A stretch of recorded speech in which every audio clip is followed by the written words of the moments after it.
Assalamualaikum warahmatullahi wabarakatuh. Perkenalkan, nama saya Fitra Sari, NPM 0320011243, kelas K dari Universitas Muhammadiyah Buton.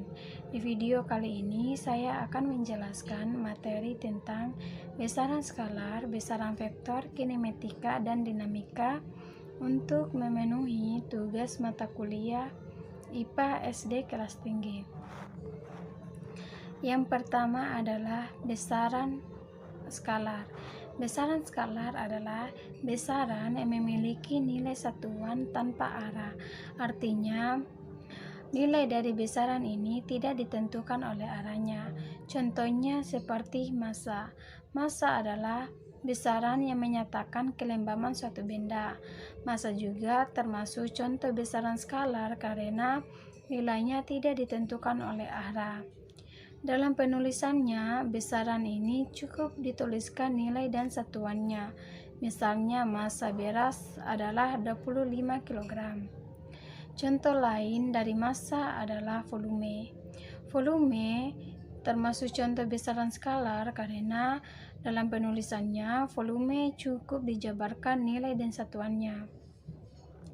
Masih banyak contoh dari besaran skalar seperti jarak, usaha, waktu, dan lain-lain. Yang kedua adalah besaran vektor. Besaran vektor adalah besaran yang memiliki nilai satuan dan arah. Artinya, nilai besaran tersebut ditentukan oleh arahnya.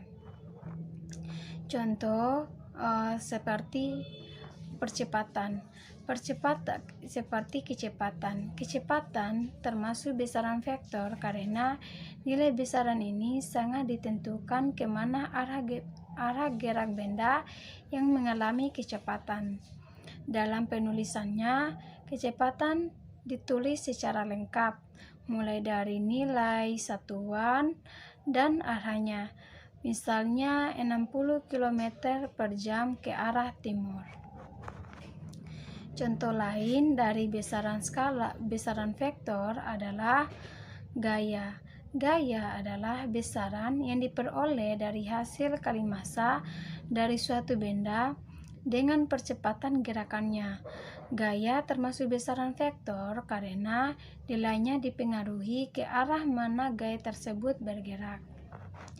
Selain kecepatan dan gaya, masih banyak contoh yang lainnya, seperti percepatan, perpindahan, momentum, dan lain-lain. Selanjutnya adalah kinematika. Kinematika gerak adalah ilmu fisika yang mempelajari tentang gerak suatu benda dilihat secara makro atau besar. Kinematika dibedakan menjadi dua. Yang pertama, gerak lurus beraturan dan gerak lurus berubah beraturan. Gerak lurus beraturan adalah gerak benda yang lintasannya lurus dengan kecepatan tetap. Artinya, kecepatan benda dari awal hingga akhir pengamatan selalu tetap atau kecepatannya adalah 0. Gerak lurus beraturan dikenal dengan persamaan V sama dengan S per T atau S sama dengan V dikali T, di mana S adalah jarak dengan satuan meter, V adalah kecepatan dengan satuan meter per sekon, dan T adalah waktu dengan satuan sekon. Contohnya seperti jika Maria mengendarai sepeda motor yang memiliki kecepatan 36 km per jam selama 20 sekon, maka jarak yang ditempuh adalah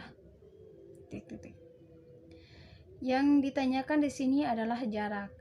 Maka diketahui V-nya adalah 36 km per jam atau 10 meter per sekon. Dan T-nya adalah 20 sekon, yang ditanyakan adalah S, jarak. Maka masukkan persamaannya adalah S sama dengan V dikali T.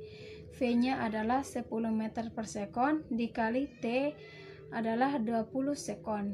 Maka sama dengan 200 meter. Jadi jarak yang ditempuh adalah 200 meter. Yang kedua yaitu gerak lurus berubah beraturan.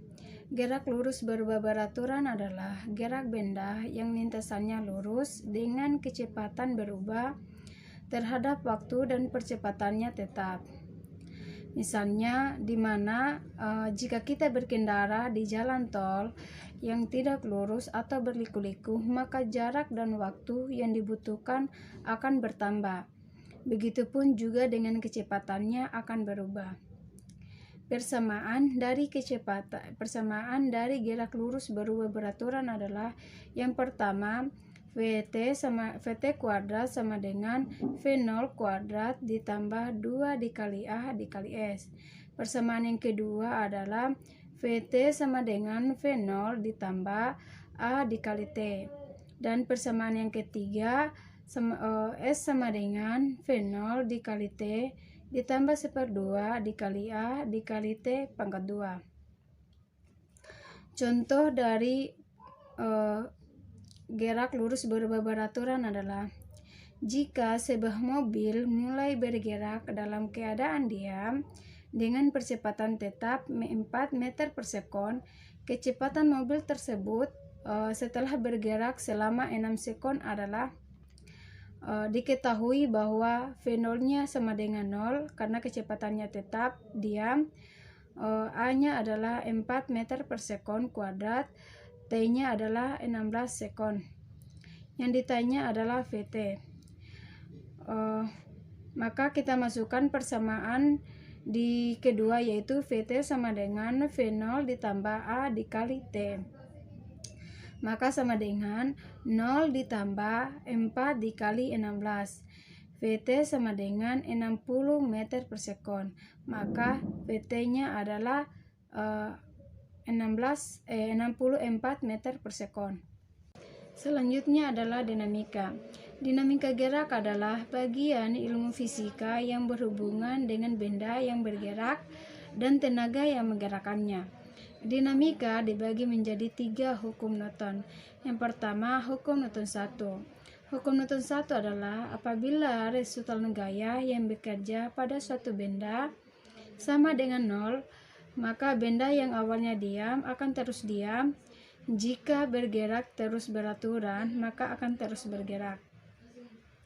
Contohnya adalah yang pertama, ketika kita menaruh buku di atas meja, maka buku tersebut akan tetap diam dan tidak akan jatuh, kecuali ada gaya luar yang bekerja pada benda tersebut. Maka buku tersebut akan bergerak dan jatuh dari meja. Contoh lain dari hukum Newton 1 yaitu ketika kita menaiki sebuah mobil atau kendaraan lain yang awalnya diam dan kemudian tiba-tiba bergerak, maka badan kita akan terdorong ke belakang. Akan tetapi jika semula mobil melaju kencang kemudian direm mendadak, maka badan kita akan terdorong ke depan. Peristiwa ini terjadi karena badan kita berusaha mempertahankan keadaan awalnya. Persamaan yang digunakan dari hukum Newton 1 adalah sigma V sama dengan 0, di mana sigma V adalah resultan gaya yang bekerja pada benda. Yang kedua yaitu hukum Newton 2. Hukum Newton 2 adalah kecepatan sebuah benda akan berbanding lurus dengan gaya total yang bekerja pada benda bekerja padanya serta berbanding terbalik dengan masanya. Arah percepatan akan sama dengan arah gaya total yang bekerja padanya. Contohnya yaitu pada saat kita memindahkan kotak yang ringan akan lebih cepat sampai daripada memindahkan sofa yang berat jika kita menggunakan gaya yang sama. Contoh lainnya adalah kereta yang ditarik 4 ekor kuda lebih cepat daripada yang ditarik 1 ekor kuda. Persamaan yang digunakan dari hukum Newton 2 yaitu sigma V sama dengan ma, di mana sigma V adalah resultan gaya yang bekerja pada benda dan m adalah massa benda dengan satuan kilogram. dan A adalah percepatan yang dialami benda. Yang ketiga yaitu hukum Newton 3. Hukum Newton 3 adalah tiap aksi akan menimbulkan sebuah reaksi apabila suatu benda memberikan gaya pada benda lain. Benda yang mendapat gaya akan memberikan gaya yang besar sama dengan gaya yang diterima dari benda pertama, tetapi arahnya akan berlawanan. Contohnya yaitu ketika kita menginjakkan kaki ke tanah, berarti kita sedang memberikan sebuah gaya dorong terhadap tanah tersebut.